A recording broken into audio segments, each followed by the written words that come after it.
JDU पर लालू प्रसाद की appeal का कोई असर नहीं दिख रहा। पार्टी महासचिव केसी त्यागी ने कहा कि राजनीतिक फैसले मिनटों में नहीं बदले जाते।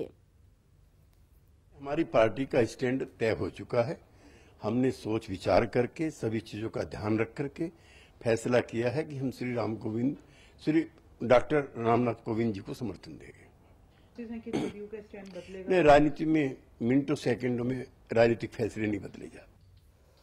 राष्ट्रपति उम्मीदवार के समर्थन पर नीतीश को लालू की नसीहत पर बीजेपी ने पलटवार किया है। बीजेपी नेता मंगल पांडे ने कहा कि रामनाथ कोविंद का विरोध कर आरजेडी और कांग्रेस ऐतिहासिक भूल कर रही है। बिहार का राज्यपाल देश का राष्ट्रपति होने जा रहा है, इससे बड़ा सौभाग्य का विषय और कुछ नहीं हो सकता था।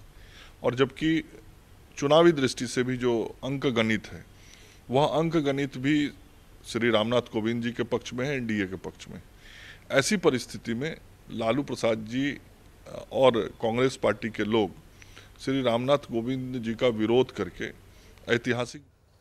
Senior RJD leader Raghuvansh Prasad Singh ने नीतीश के फैसले पर जमकर निशाना साधा है। उन्होंने कहा कि नीतीश संघ मुक्त भारत की बात करते हैं और राष्ट्रपति चुनाव में संघी को ही सपोर्ट कर दिया। उन्होंने कहा कि नीतीश कुमार विरोधी दल की एकता में दरार डालने की कोशिश कर रहे हैं। बराबर बयान करते थे संघ, उन्हें नरेंद्र मोदी जी बयान करते थे कांग्रेस मुक्त भारत, आई बयान करते थे संघ मुक्त भारत। और संघीय के राष्ट्रपति में अगर ये इनने से छिटी कौन चले गए, बड़ा लोगों को आश्चर्य और आशंका है। इन्होंने ही इनिशिएटिव लिया था, श्री नीतीश कुमार जी ने इनिशिएटिव लिया था, पहल किया था कि एक पार्टी एकजुट हो जाए, सेकुलर पार्टी, यही आगे ही उसका समर्थन कर दिया हो संघी आदमी को। तो इसीलिए लोगों के मन में संदेह तो हो गया जो क्या बात है रे भाई, यही इनिशिएटिव लिए थे या इनसे उन्हें चलेगा। पार्टी लाइन से अलग हटकर लगातार बयान देकर सुर्खियों में रहने वाले बीजेपी सांसद शत्रुघ्न सिन्हा ने एक बार फिर अपने बयानों से कई तीर छोड़े हैं। पटना में ईटीवी से बातचीत में शॉटगन ने जहां नीतीश कुमार को अपना दोस्त बताया, वहीं राष्ट्रपति चुनाव को लेकर कहा कि लाल कृष्ण आडवाणी के नाम पर, जी हां, लाल कृष्ण आडवाणी के नाम पर विचार होना चाहिए था। साथ अपनी ही पार्टी के नेता सुशील कुमार मोदी में इशारों में सुशील कुमार मोदी पर हमला करते हुए कहा कि शायद कुछ लोग अपने को पुनर्जीवित करने के लिए लालू परिवार के खिलाफ मुहिम में लगे हैं। नीतीश जी खुद एनडीए में आए तो उनका भी स्वागत है। मैंने अभी खुद कहा किसी भी अच्छे आदमी का किसी भी पार्टी में स्वागत है और होना चाहिए। मैंने खुद कहा कि देश के चंद परिपक्व नेताओं में से अगर कोई है तो नीतीश कुमार जी हैं। मैंने देश में इतने सारे मुख्यमंत्री हैं, उसमें आप चंद लोगों का नाम अगर लेंगे तो यकीनन उसमें से एक नाम नीतीश बाबू का आएगा। हमारे दोस्त हैं, हमारे छोटे भाई हैं, बहुत लाजमी है। इनफैक्ट ये चिंता से ज़्यादा हम आगे बढ़ चुके हैं। अब तो शर्म आ रही है, बहुत दुख हो रहा है कि क्या हो रहा है।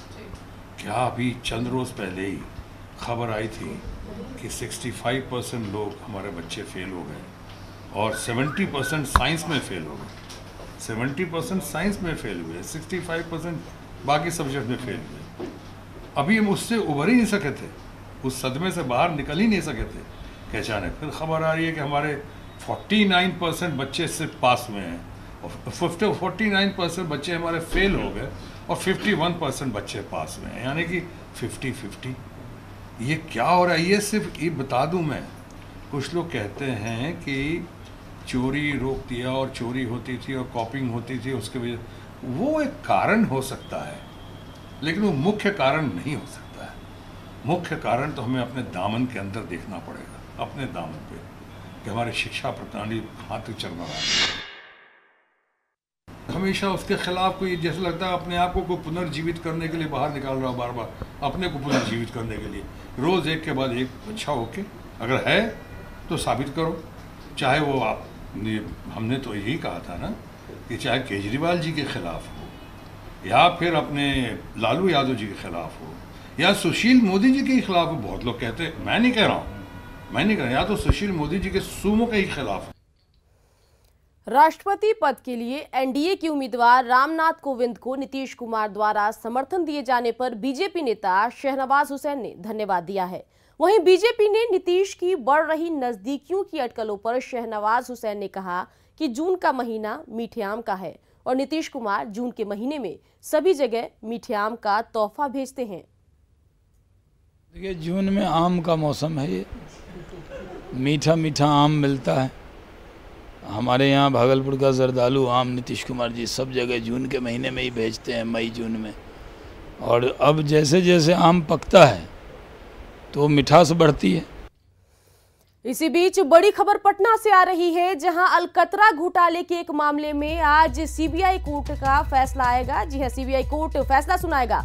पूर्व मंत्री इलियास हुसैन भी इसमें आरोपी हैं। तो पटना से बड़ी खबर आपको बता रहे हैं, जहां अलकतरा घोटाला मामले में सीबीआई कोर्ट का आज फैसला आएगा। आपको बता दें कि इसमें मंत्री जी भी इसमें आरोपी हैं।